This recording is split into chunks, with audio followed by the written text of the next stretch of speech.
In the last few years, whenever you think about fast bowlers, you don't tend to think about their great spells or great deliveries, but the first thing that comes to mind is their injuries. And why is this happening? Why are fast bowlers being spending more time on the bench rather than playing? This is a very difficult question to answer because if you look at it straight up, you won't get a lot of clues. Earlier, bowlers used to have lesser workload because of there being no T20 cricket as such. But in the recent past, you can argue that the number of games each player plays has increased, and the same logic applies to the bowlers. But if you look at it, hardly any bowler nowadays successfully plays all three formats. I know Jasprit Bumrah, Pat Cummins, Josh Hazelwood are some of them who bowl, but even they in the last few years have not played all three formats together. They take rest from one or two formats and focus on one format at a time. In such case, why is it that injuries are still injuries have become more common than they were before? Let me get one thing out of the way. Fast bowling is one of the most taxing things you can do on a sports field, and it takes a lot of skill to become a successful fast bowler, and it really does take a toll on your body. So no fast bowler can actually outlast his entire career without getting injured, but some of them don't manage to outlast a couple of games without getting injured, which is really worrying because the kind of talent that is out there in world cricket, if we had lesser injuries, it would have been a much more competitive global landscape. You've got bowlers like Jaden Seals, Gerald Coetzee, Nandre Berger, Mathisha Pathirana. These are just some of the fringe players who play primarily T20 cricket, and even they are constantly injured and hardly get to play their full skill set. Then you've got examples of bowlers like Kyle Jamieson, Jofra Archer, Shaheen Shah Afridi, and even someone like Josh Hazelwood for that matter, who play the longer forms as well and are injured for quite a while. So there are basically two types of injuries. One of them is the recurring injury, which is more common, which is that you get a single injury which keeps coming back and keeps hurting you time and time again. You don't develop new injuries every time. It's the same injury which you think has healed and you get back to playing and it gets picked up again. And that is really frustrating because you can't really do much about it. While on the other hand, there are some players who can be termed as a bit unlucky because their injuries are freak injuries at times. You remember Jofra Archer, he had a injury early on in his career, and as he was recovering and it seemed like he was on track to recover well, he had himself crash into a fish pond and the glass went into his elbow and it kept him out for another year and a half. Such are very rare but freak injuries. Even you can take the example of Shama Joseph, who got a toe crusher from Mitchell Stark, which broke his toe. He famously went on to win the test match the next day, but that can be considered as a freak injury. So there are a lot of ways bowlers can get injured, but what I want to talk about here is how they come back and how they recover from those injuries. You see someone like a Jasprit Bumrah who went for a back back surgery in 2022, and he was out of action for almost a year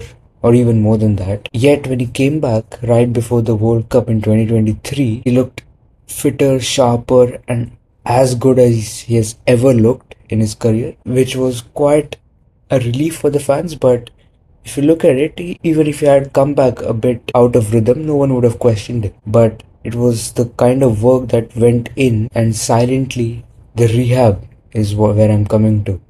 That matters a lot, especially for fast bowlers. It matters in all injuries, but for fast bowlers especially, because as I mentioned, fast bowling is taxing on your body, so rehab becomes very important. And you see players like Josh Hazelwood, Pat Cummins, Jasprit Bumrah, who when they get injured, they make sure to come back after they're fully fit, and you rarely see them playing with half fitness, and they make sure that they have done their rehab really well, so that when they come back, they can deliver at their full potential. And on the other hand, you have some fast bowlers who seem to get injured as frequently as the names I've just mentioned, yet when they come back, they're never really there.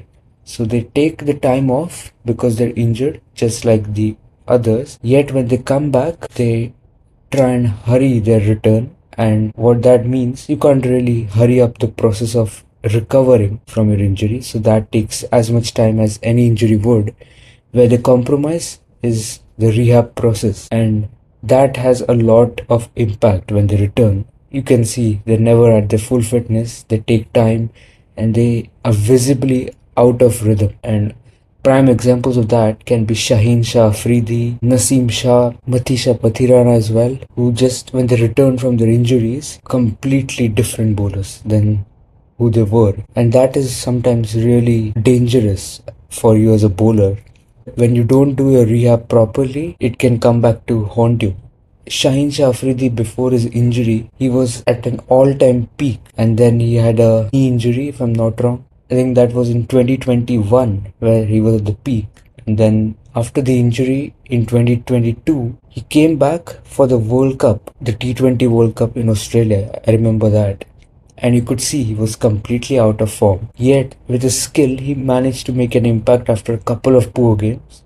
And in the final, he got injured again just before the final over, which was crucial and could have helped Pakistan win the tournament. And ever since that injury, he has never really recovered fully. And I can say that with assurance because of what I see in the field. He used to be a completely different bowler. You can get out of form, but at some point, you also realize that this has got nothing to do with form. This has got to do with fitness. And it is very sad to see such a quality and world-class bowler who was supposed to rule world cricket. He was bowling in-swinging bananas, used to get wickets in the first over for fun, can now barely bowl a 4-over spell without looking tired and without his speed dropping to 120s after just 4 overs. And another example is Naseem Shah from the same team. He too has kind of had the same problem. He was injured, and when he came back, he too lost his pace and what he was known for, which was swing. And when you have that kind of skill, you should make sure that you do your rehab even better. So when you compromise on that last part, it is really bad. And something tells me that the reason why some cricketers compromise on their rehab and try and get back to action quicker is because of their insecurities with regards to the team. Maybe they don't get the assurance that they are still considered as the frontline bowlers of their side. And I know most players in India, Australia, or England are privileged enough and they get enough money to run their household, but that is not the case in all the countries. So you can't really blame them for that. You got to blame the management, and you can't really do much more than that. But I see that as the main reason, because you hardly see anyone come back half baked where you're secure of your position, because there's no other logical reason as to why you would skip out on your rehab. So that is something I wanted to talk about in this video. You can't really miss out on your rehab and come back just because you wanted to save some time off the field and get back to action, because getting back to action in that state is barely of any use. And I can go on about these examples, there are so many of them, but the main point is injuries haven't really increased as such from the past, but what has increased is the games. So what that means is, even when you get injured, you try to come back, and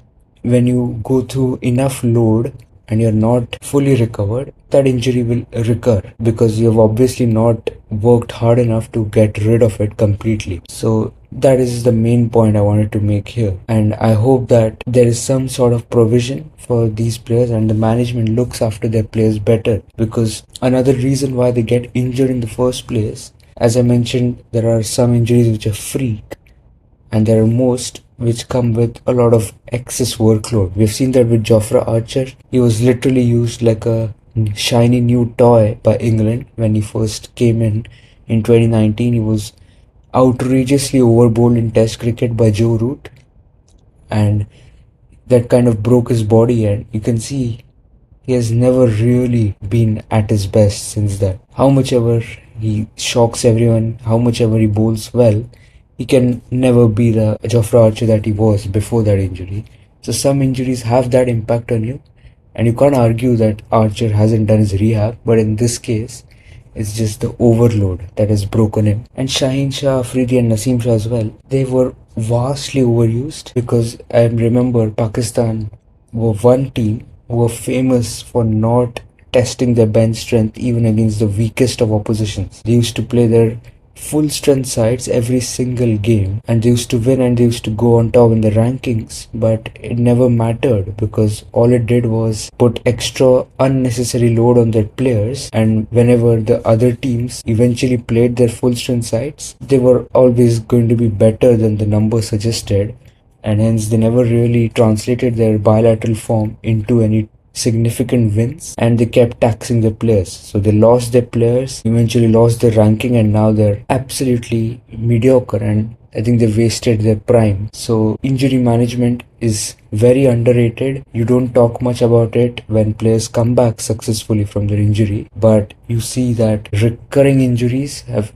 increased quite a lot, and that has got to do with fatigue management and proper rehabilitation. So I hope I managed to convey some useful information here. And the IPL is going on. We'll come back soon with more content. Until then,